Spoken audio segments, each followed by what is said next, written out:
हुकूमत आलमी का दूसरा अहम सतून है।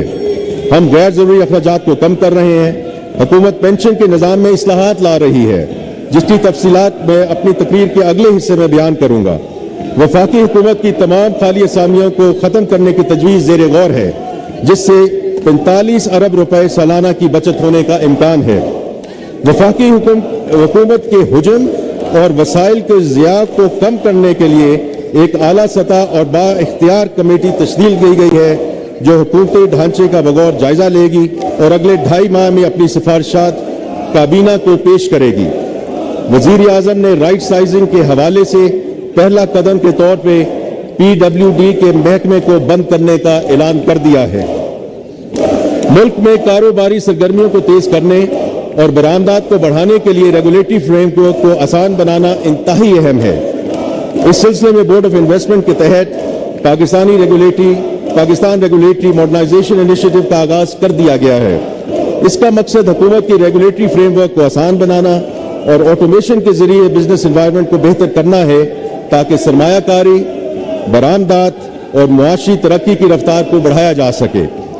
किसी भी हुकूमत के बजट का एक बड़ा हिस्सा गुड्स एंड सर्विसेज की प्रोक्योरमेंट में सर्फ होता है। प्रोक्योरमेंट के निज़ाम में आसानी और शफाफियत के जरिए हुकूमत की कारकर्दगी में बेहतरी लाने के साथ साथ वसाइल की बचत भी की जा सकती है। रिसर्च के मुताबिक ई प्रोक्योरमेंट से सरकारी खर्च में 10 से 20% तक कमी लाई जा सकती है। ये निज़ाम हुकूमती प्रोक्योरमेंट्स में करप्शन, फ्रॉड और बदनीयती जैसे मसाइल पर काबू पाने में भी मुआवन साबित हो सकता है। ये निज़ाम अब 37 वजारतों जबकि 279 प्रोक्योरिंग एजेंसीज में नाफिज हो चुका है। इसके तहत वफाकी हुकूमत में 14 अरब रुपए की प्रोक्योरमेंट हो चुकी है।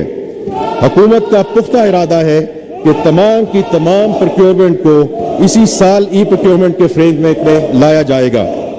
मुझे यकीन है कि अखराजात और वसूलियों के ज़मीन में कोशिशें वफाकी हुकूमत के लिए वसाइल की फराहमी में मददगार साबित होंगी, जिससे human resource development, social protection and climate resilience के लिए वसाइल दस्तयाब होंगे।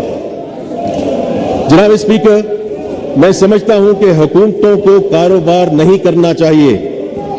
वजीर आजम कमर्शियल स्पेस में हुकूमती अमल दखल को कम करने और निजी शोबे को फरोग देने पर पुख्ता यकीन रखते हैं। इसलिए हमने निजकारी को एक कलीदी तरजीह बनाया है। हम ना सिर्फ PIA, Roosevelt hotel, house building finance corporation और फर्स्ट वुमेन बैंक जैसे इदारों की जारी निजकारी में तेजी लाएंगे, बल्कि निजी शोबे की सरमायाकारी के लिए दीगर SOEs को पेश करने का एक ठोस प्रोग्राम भी शुरू करने जा रहे हैं। आने वाले सालों में तवानाई, मालियाती और सनती शोबों में SOEs की मलकियत और इंतजाम की निजी शोबे को मुंतकली पर खसूसी तवज्जो दी जाएगी। इसमें मैं ये भी आगे ऐड करना चाहता हूं कि जो गवर्नमेंट नॉमिनीज हैं जो SOEs के बोर्ड में हैं, उनकी काबीना के गाइडेंस के मुताबिक remuneration will be capped at PKR 1 million. इस ज़मीन में PIA की निजकारी के हवाले से तफसीलात बयान करना चाहूँगा।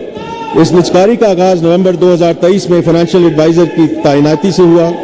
फरवरी 2024 में हुकूमत की बागडोर संभालते ही मौजूदा हुकूमत ने इस सिलसिले को तेजी से आगे बढ़ाया। मार्च 2024 में PIA